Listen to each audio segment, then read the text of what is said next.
Hello, it is Sara Waggle, astrologer and leadership coach here for Wellness Astrology for this moon in Virgo. This is over the weekend, so happy weekend. This is the November 22nd through the 24th. As always, you can work with me. Consultation link is below for Wellness Astrology, Sun, Moon, Rising,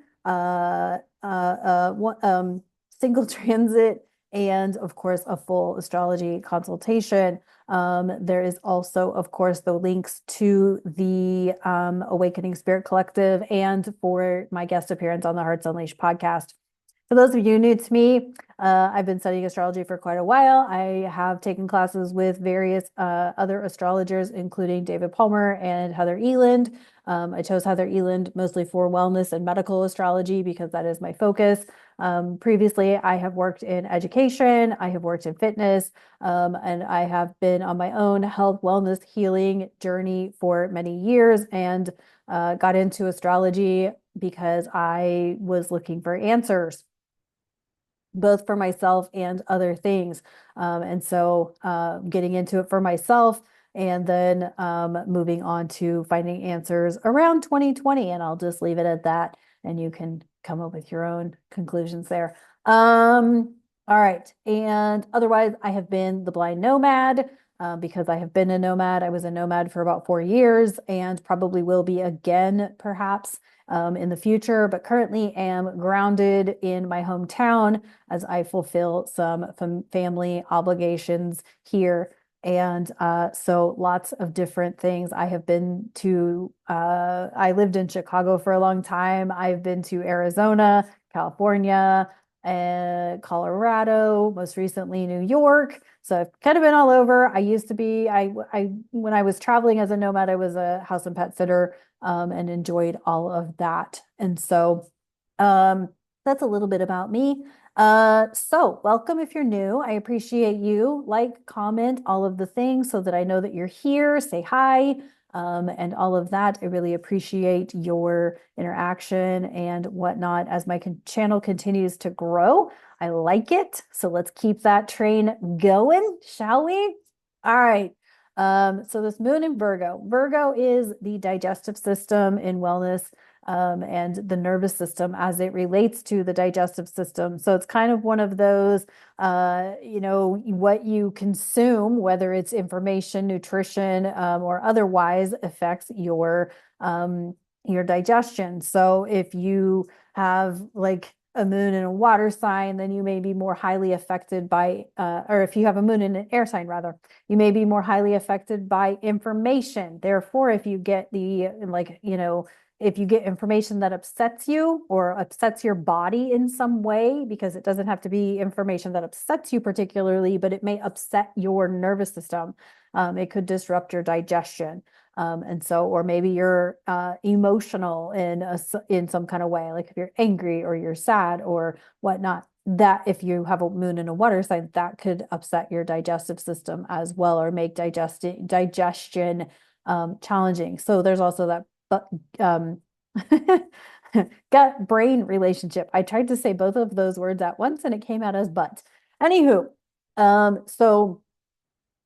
but otherwise, Virgo is practical. It's analytical. It's sifting through information. It may be even like over processing or overthinking information or over analyzing information. So it gets a little detail oriented, which we like. But then there's like that OCD aspect of Virgo as well. But this Virgo moon comes with a Mercury sitting still as he prepares to station retrograde on the 25th.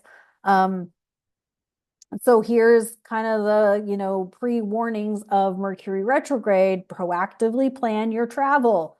Proactively plan, be more cautious on the road. Don't multitask. This is not a good time to multitask, period.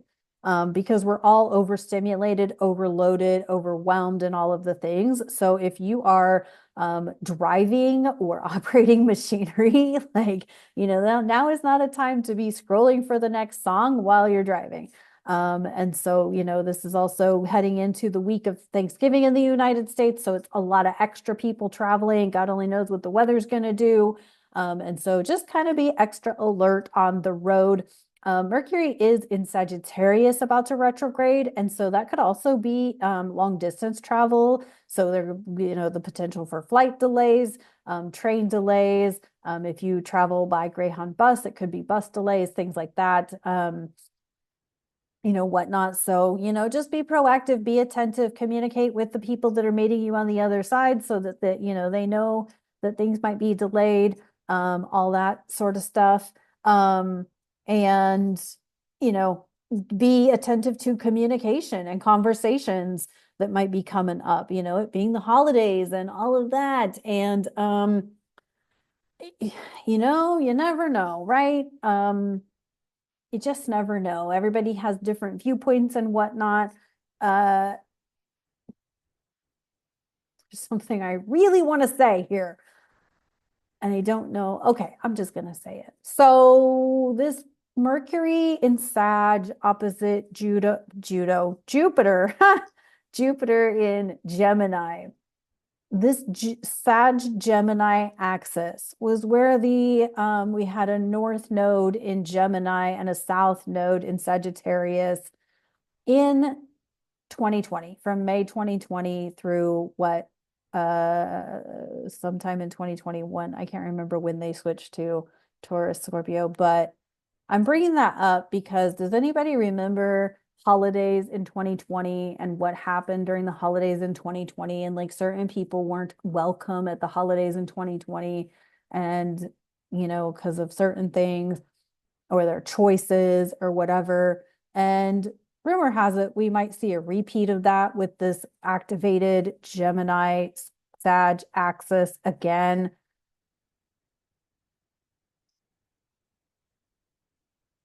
So conversations get to and can happen.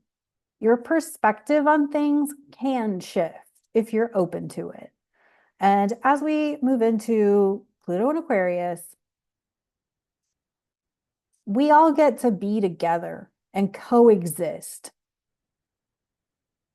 And what are you really gaining if you're angry at someone for their choice without being interested in their perspective? Yeah. So I'm gonna leave it at that. If you get it, you get it. If you don't, that's okay. Anyway, but be proactive, Mercury retrograde, have good conversations about projects you're up to, your creativity, things like that. You know, I tend to be like, I almost tend to be a wallflower because I'm kind of that nerdy intellectual person in my family. So I tend to be a wallflower. I usually bring crochet to family get-togethers and sit in a corner. Anyway, and that's kind of a flaw on my part, because I should participate in my family get-togethers and yeah. But anyway, so I hope you're ready for Thanksgiving in your own way and that you're going to take time for your family, for yourself, and really see that each person in your family is a vital part of the family and your life. And, we are in these karmic familial relationships for a reason, right? We chose these families for a reason. And I have to remind myself of that all the time. They're like, God put me here. God put me in this family for a reason. And so even when I have my doubts, but that's okay. So, I get it. I really get it. But at the end of the day, I love my family. And yeah. So, all right, let's see what's up with the Star Trek Next Gen Tarot.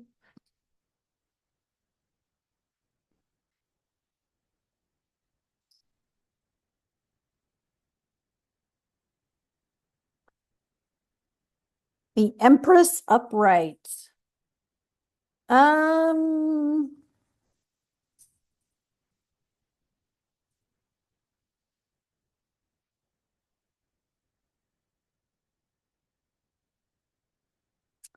Tuning in to your highest self, your spiritual self, your soul self, and knowing that your soul chose this journey, your soul chose your purpose, your soul is up to something, even if you don't see it now, you are being guided and directed in a certain kind of way. And your soul's got a plan. And sometimes our ego, our human self, doesn't like the plan and wants to be frustrated and wants to be all of the ego things.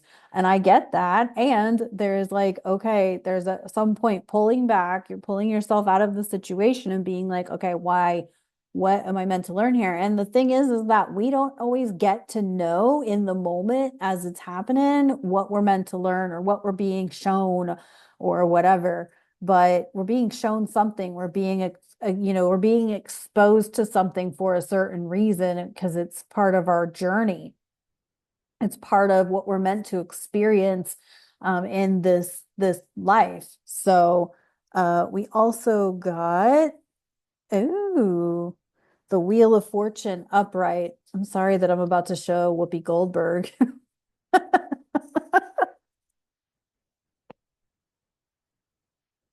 It's Guinan, okay? It's Guinan. We're gonna ignore the fact that it's Whoopi Goldberg. Um, the Wheel of Fortune upright opportunities. Like there are opportunities opening up. So I mean, this could also be like distancing yourself from whatever family drama is going on to acknowledge that there's really cool things unfolding and that there's really good things happening and good opportunities in the world. Sag is kind of a social sign. It's the last fire sign, so we kind of want to take advantage of whatever fire is left of everything being retrograde and everything being crazy and planets about to go retrograde, but there's still opportunity to build something. There's still opportunities to move forward. Now, you're not probably going to physically catapult a new project. Like this is probably not a good time to launch a new something. This is probably more of a good time to lay pipe, right? Lay foundation, lay the groundwork for the project, right? Like I said, I've been really working on a lot of editing and writing and things like that. It's like, okay, they're not ready to publish and they're not ready to show to the world yet, but I do have books that are moving through the paces to get them ready to move into the world, and make them and have them be ready. And so if you aren't sure what that project is for you or what that what you're laying foundation for, that'd be a good reason to get an astrology consultation and, know what your, maybe what your north node is up to. Where's your sun? What house is your sun in? Maybe you're a oh, I don't know. Let me think of something here. Maybe you are well, we'll just use Sagittarius because we're in Sagittarius season. You're a Sagittarius sun, um, but maybe it's in like I don't know, sixth house. And so you don't understand how you're a Sag sun, but what would that make you if you're a Sag sun? Let me do some math here. Hang on. Sag sun in the sixth house would make you where is Sag? Sixth house. Scorpio. I don't know. Cancer rising? Would that make you a Cancer rising?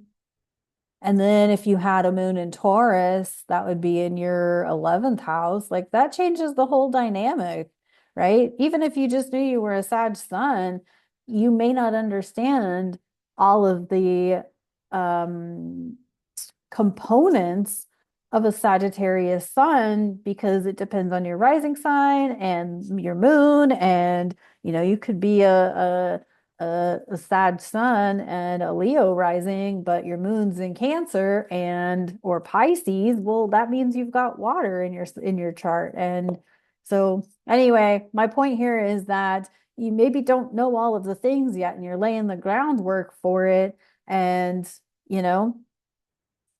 there's a lot of things you could explore and discover about yourself before and the more you know about yourself and learn yourself, the better that project's going to be on the other side. I mean, literally, I wrote a book in 2020, finished writing it in 2021, 2022, put it down, started writing another book, came back to the first book here in 2024, and I'm like, God damn, I wrote a good book.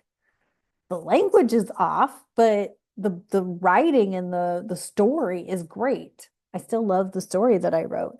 So, but I'm glad that I'm now coming back to it in a whole different mindset, and I can bring my new mindset to the book that I wrote, not changing the story, but just changing it so it's a little, the language is different. All right, we got um the princess. Um you can be your own knight. Oh, I say this all the time. Be your own knight in shining armor. Get the support you need, you know? Um yeah, I mean we all kind of have an experience where, the I'm gonna use men and women here as because this is the princess card and it says be your own knight. But you also can look at, there are ways of getting supported outside of yourself. But anyway, what I'm gonna say here is we all have experiences where maybe maybe the men in our life haven't shown up as a strong masculine or as a strong man, right? And yet we can still have the experience of men being men, right? We can still have the experience of the kindness of a man, right? It was one of the things I noticed in Arizona, which was part of my whole process of shifting into my feminine was, when I went to Arizona, here's all these men happily holding the door, happily picking up, helping me with a heavy load of groceries or whatever, right? Like, whereas some men are not strong and they're masculine and they just walk past you like, you're strong, you can handle it. Yeah, I can, but still, I'm happy to step back and let a man do what a man can do. Um, but I feel like this is kind of like you can be your own knight, as in show up for yourself, right? Showing up for yourself,